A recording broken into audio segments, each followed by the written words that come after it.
Salut à tous, bienvenue chez Mac Forever. Aujourd'hui on part à la découverte des performances graphiques à travers les jeux du nouveau MacBook Air Haswell 2013, donc le MacBook Air 13 pouces qui embarque un GPU graphique dédié, Intel HD 5000 qui dispose de 1 Go de mémoire et qui est censé être de 20 à 40% plus rapide que la génération précédente, Intel HD 4000, qui n'était pas vraiment un foudre de guerre. Alors est-ce que ces chipsets graphiques permettent enfin de jouer correctement sur une machine comme le MacBook Air?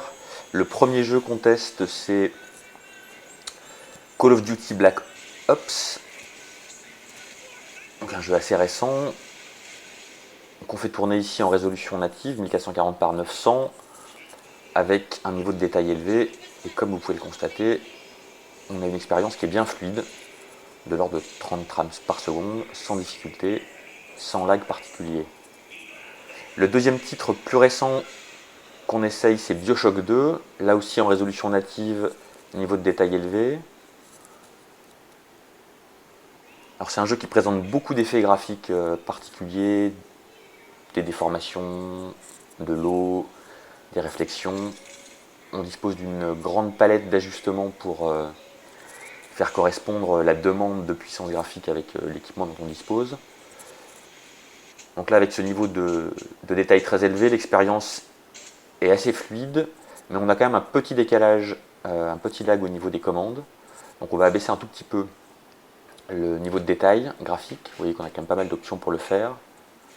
On va vous raccourcir le temps de calcul pour relancer le moteur graphique qui était assez long. Et on va s'apercevoir qu'en ayant abaissé un tout petit peu le niveau de détail, on arrive à une expérience de jeu absolument fluide, avec les 30 frames par seconde qu'on peut espérer de ce type de titre. Troisième jeu qu'on essaye, c'est F1 2012 de Feral. Donc là aussi un jeu très récent, bien gourmand graphiquement, et où on n'a pas envie d'avoir du lag, parce que si on a du lag à ce titre, dans ce titre, on se retrouve rapidement dans le décor. Résolution native toujours, niveau de détail élevé. Vous voyez que le jeu est tout à fait fluide.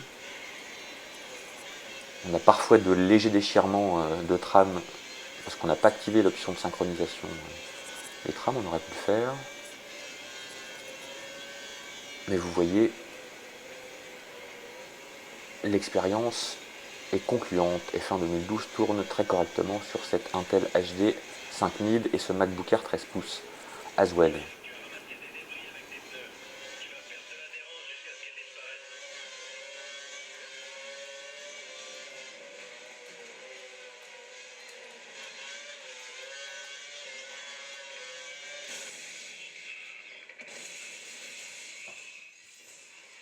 Que quelqu'un me sorte de là.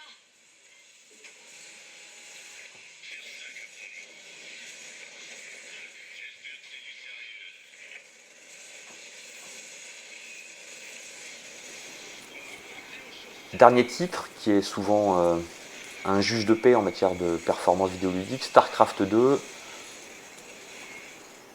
on a lancé une petite partie avec quand même quelques dizaines d'unités à l'écran. Aucun souci, on est en résolution native, niveau de détail élevé. Le jeu est bien fluide, pas de ralentissement. Les pros de StarCraft ne supportent pas les ralentissements.